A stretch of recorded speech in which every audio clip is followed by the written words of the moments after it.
사도신경으로 신앙 고백하시겠습니다. 나는 전능하신 아버지 하나님 천지의 창조주를 믿습니다. 나는 그의 유일하신 아들 우리 주 예수 그리스도를 믿습니다.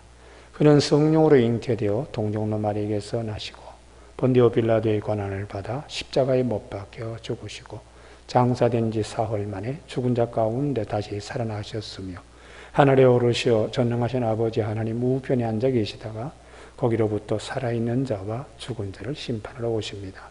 나는 성령을 믿으며 거룩한 공교회와 성도의 교제와 죄를 용서받는 것과 몸의 부활과 영생을 믿습니다. 아멘.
오늘 아침에 하나님께서 우리에게 주시는 말씀은 사도행전 21장 15절에서 26절까지 말씀입니다. 제가 봉독하겠습니다. 이 여러 날 후에 여장을 꾸려 예루살렘으로 올라갈새 가이사랴의 몇 제자가 함께 가며 한 오랜 제자 구브로 사람 나손을 데리고 가니 이는 우리가 그의 집에 머물려 함이라. 예루살렘에 이르니 형제들이 우리를 기꺼이 영접하거늘 그 이튿날 바울이 우리와 함께 야고보에게로 들어가니 장로들도 다 있더라. 바울이 문안하고 하나님이 자기의 사역으로 말미암아 이방 가운데서 하신 일을 낱낱이 말하니 그들이 듣고 하나님께 영광을 돌리고 바울더러 이르되 형제여 그대도 보는 바에 유대인 중에 믿는 자 수만 명이 있으니 다 율법의 열성을 가진 자라. 내가 이방에 있는 모든 유대인들을 가르치되 모세를 배반하고 아들에게 할례를 행하지 말고 또 관습을 지키지 말라 한다 함을 그들이 들었도다. 그러면 어찌할꼬 그들이 필연 그대가 온 것을 들으리니 우리가 말하는 이대로 하라. 소원한 네 사람이 우리에게 있으니 그들을 데리고 함께 결례를 행하고 그들을 위하여 비용을 내어 머리를 깎게 하라. 그러면 모든 사람이 그대에 대하여 들은 것이 사실이 아니고 그대도 율법을 지켜 행하는 줄로 알 것이라.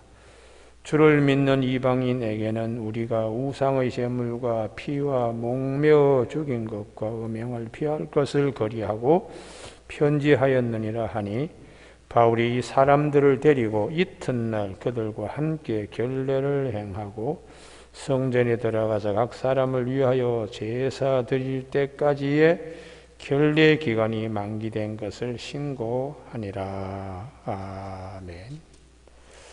오늘 본문 말씀을 중심으로 사명과 지혜라는 제목으로 말씀을 나누겠습니다. 15절 16절에 보면 거기에 가이사랴의 몇 제자들과 함께 가며 한 오랜 제자 구브로 사람 나손을 데리고 가니, 사도 바울의 예루살렘 교회의 선교 구제비를 각 이방 교회에서 모금해서 사람들이 함께 가고 있는 일행이 적지 않습니다. 이 일행들이 예루살렘에 올라가서 묵을 수 있게 되는, 서서도 그렇게 넉넉한 편이 아니기 때문에 당시에 이 구브로 출신의 이 나손이라고 하는 사람이 부자로 알려져 있습니다. 그래서 예루살렘에 그의 소유된 집에서 머물 생각으로 그를 데리고 이제 올라가게 되는 것인데요. 예루살렘에 이르렀을 때에 사도 바울이 야고보, 예수님의 젖동생 야고보를 만나러 들어가게 됩니다. 물론 장로들도 다 있더라 할 때에 이 예루살렘의 지도자 가운데는 베드로와 요한도 이 지도자 가운데 포함되겠습니다만은, 그러나 중심 인물은 야고보입니다. 사도 바울이 예루살렘에 최소한 5번은 올라간 것이 성경의 여러 기록을 통해서 우리는 알 수가 있는데, 갈라디아서의 2장 18절 19절에 주님을 만나고 그가 예루살렘에 바로 올라가지 않습니다. 혈육과 인원하지 않고 아라비아 사막에서 나름대로 광야의 깊은 영성을 체득한 후에 이 예루살렘에 올라가게 되는데요. 그때 15일간 예루살렘에 머물 때에 베드로하고 야고보 두 사람에게 깊은 교제와 또 살아생전에 예수님에 관한 많은 말씀을 그가 듣게 되는 것이죠. 그래서 갈라디아서 2장 18절 19절에 1차 예루살렘 방문이 있었고 야고보를 만납니다. 이 두 번째는 안디옥 교회에서 예루살렘 교회에 구제비를 보내는 일에 바나바와 사울을 장로들이 보냈다. 사도행전 11장 30절 2차 방문입니다. 3차 방문은 우리가 잘 알고 있는 것처럼 사도행전 15장에 예루살렘 공의회, 할례를 이방인에게 행해야 되느냐 마느냐 뭐 이런 여러 가지 문제들을 가지고 예루살렘 공의회에 참가하게 되는 그때에 야고보 사도가 공의회 의장이 되어서 목매달아 죽인 거, 음행, 우상제물 이런 것들만 피하고 이방인들에게 할례를 강요하지 말자, 이렇게 이제 결론을 맺는 그때에 예루살렘에 세 번째에 올라가서 야고보 사도와 교제를 하는데, 그 회의를 끝나고 이제 내려올 때에 특별히 야고보 사도가 사도 바울의 손을 붙잡고는 예루살렘 교회에 가난한 자들이 많으니까 꼭 기억을 해주세요 하고 선교 구제비를 부탁한 내용이 갈라디아서 2장 10절에 있습니다. 그리고 이제 네 번째에 예루살렘에 올라가게 되는 것은 사도행전 18장 22절에 2차 전도 여행 후에 예루살렘 교회에 올라가 선교 보고 및 선교 구제비를 전하는 것을 우리는 생각할 수 있고요. 그 다음에 이제 다섯 번째에 예루살렘 올라간 것이 오늘 본문 말씀입니다. 바울이 19절에 문안하고 하나님이 자기 사역으로 말미암아 이방인 가운데 하신 일을 낱낱이 말하니 산 증거들이죠. 복음을 전할 때의 그 기쁨과 간증이 정말 얼마나 큰 기쁨이게 되겠습니까? 은혜의 복음을 전할 때. 그래서 20절에 그들이 듣고 하나님께 영광을 돌리고, 여기서 끝나면 참 좋은데요.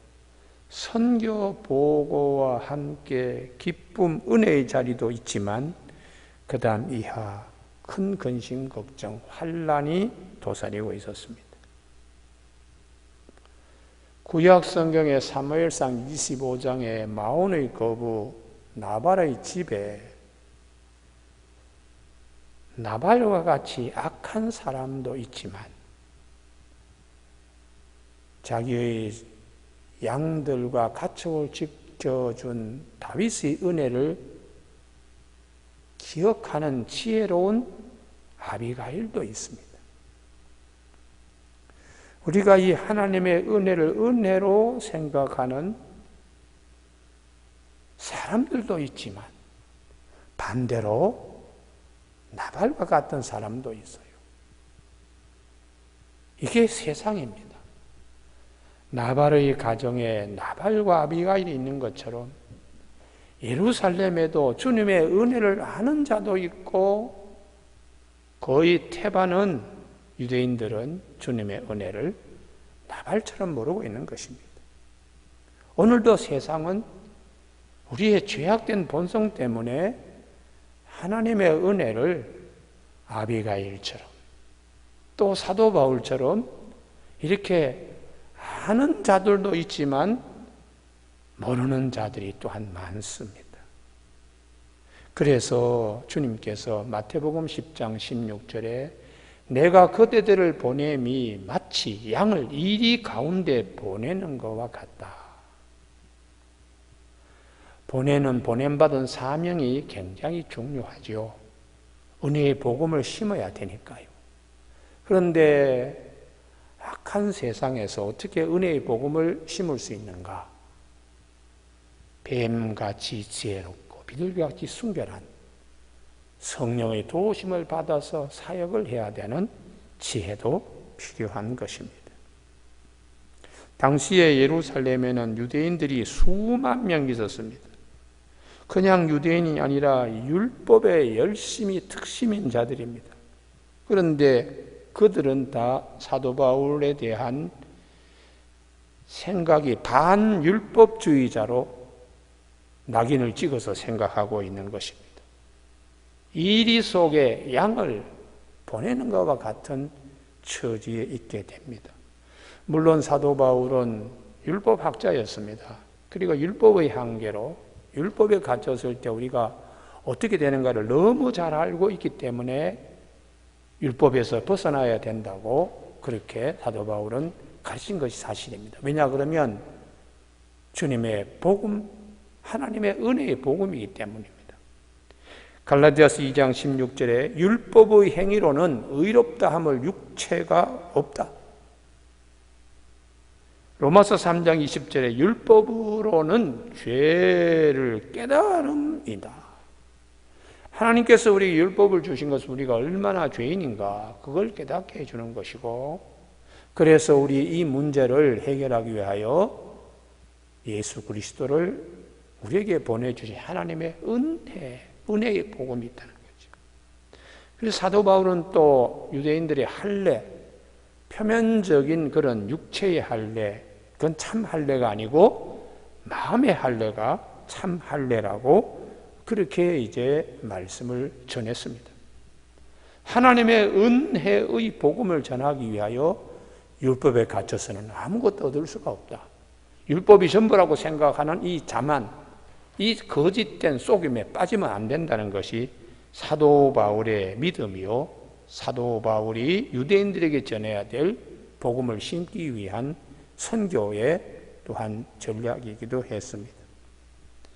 그런데 참 이렇게 큰 어려움을 겪게 되었을 때에 사명을 감당해야 하는데, 복음을 어떻게 하든지 전해야 되는데, 이런 큰 난관이 앞에 있어서 이걸 이제 해결하는 방법의 지혜가 예루살렘의 지도자들 통해서 제한된 지혜가 결례를 행하는 것으로 유대인들의 오해를 받지 않도록 괜히 역풍을 이제 맞을 필요가 없지 않는가, 이런 생각으로 그들이 제안한 것이 23절 우리가 말하는 이대로 하라. 그게 이제 사도 바울의 제안한 것인데요. 소원한 네 사람이 우리에게 있으니 예루살렘 교회의 나시린으로, 한시적인 나시린으로 소원한 네 사람이 있는데, 그들을 데리고 함께 결례를 행하고 그들을 위하여 비용을 내어 머리를 깎게 하라. 그러면 모든 사람이 그대에 대하여 들은 것이 사실이 아니고 그대도 율법을 지켜 행하는 줄로 알 것이라. 이 방법을 제안했습니다. 우리가 민수기 6장 14절 이하에 결례를 행할 때에 비용이 만만치 않습니다. 어린 암양 한 마리에, 수양 한 마리에, 소재와 전제물까지도 비용을 부담해야 되니까 이걸 네 사람에게 비용은 각각 어린 암양도 4마리요, 수양도 4마리요, 소재와 전제물도 각각 4사람에 해당되는 것을 사도 바울이 적은 금액이 아닌데 이 비용을 물면서 이 난관을 헤쳐가도록 제안했을 때에 사도 바울은 수용했습니다. 바울이 26절 이 사람들을 데리고 이튿날 그들과 함께 결례를 행하고 성전에 들어가서 각 사람을 위하여 제사 드릴 때까지의 결례 기간이 만기된 것을 신고하니라. 7일째에 나시린 서원을 하고 7일째에 머리를 깎고 8일째에 예물을 이제 드리게 되는데 그 예물의 비용이 적지 않은데 그 모든 것을 사도 바울이 수용했다는 것이, 그 이유는 어떻게 하든지 복음이 심겨지도록 하기 위한 것입니다. 사도 바울의 선교의 원칙은 복음을 위해서라면 어떤 희생도 감수하겠다. 그것이 사도 바울의 선교 전략입니다. 그래서 우리가 사도행전 20장 24절에 내가 달려갈 길과 주 예수께 받은 사명 곧 하나님의 은혜의 복음을 전하는 일, 증언하는 일을 마치려 하면은 나의 생명조차 조금도 귀한 것으로 여기지 아니한다. 어떤 희생을 치러도 좋다. 복음을 위해서라면. 그것이 사도 바울의 선교의 원칙이었습니다. 전도의 원칙이었습니다. 오늘 이 본문을 통해서 참 예루살렘에 올라가지 마세요. 그렇게 중간에 여러 도시를 거치면서 두로에서나 혹은 가이사라에서 그렇게 했지만 그래도 예루살렘에서 죽을 각오를 하고 나는 올라간다고 했던 사도 바울이 예루살렘에 올라와서 그 사명을 감당하고 또 그 사명을 더욱더 감당하기 위하여 그는 예루살렘 교인 4사람의 결례 비용을 대면서 지혜롭게 잘 처리하려고 했습니다. 이 말씀을 통해서 우리 각자에게 오늘 아침에 우리도 주님이 기뻐하시는 일이라면 어떤 것도 희생할 수 있는, 어떤 것도 사도 바울처럼 내어드릴 수 있는 믿음이 주님은 얼마나 기쁘시게 할 것인가를 생각하는 아침 되기를 바랍니다. 사도 바울은 로마서 12장에서 형제들아 내가 하나님의 모든 자비하심으로 너희를 구한 너희 몸을 하나님이 기뻐하시는 거룩한 산 제물로 드리라. 이는 너희가 드릴 영적 예배라고. 너희는 이 세대를 본받지만 오직 마음을 새롭게 함으로 하나님의 선하시고 기뻐하시고 온전한 뜻이 무엇인가 분별하라고요. 모든 것에 하나님이 기뻐하시는 일이면 우리의 시간, 물질, 또 우리의 몸도 기꺼이 드릴 수 있는 믿음이 되어야 된다고 가르쳐주고 있습니다. 코로나 온역으로 우리가 여러 가지 마음이 우울하고 또 힘든 하루하루를 보내고 있는데 오늘 하루도 하나님이 기뻐하시는 일이라면 그 일을 사도 바울처럼 기쁨으로 행할 수 있도록 성령께서 힘을 공급해 주시는 아침 되기를 주님의 이름으로 축복합니다. 기도하시겠습니다.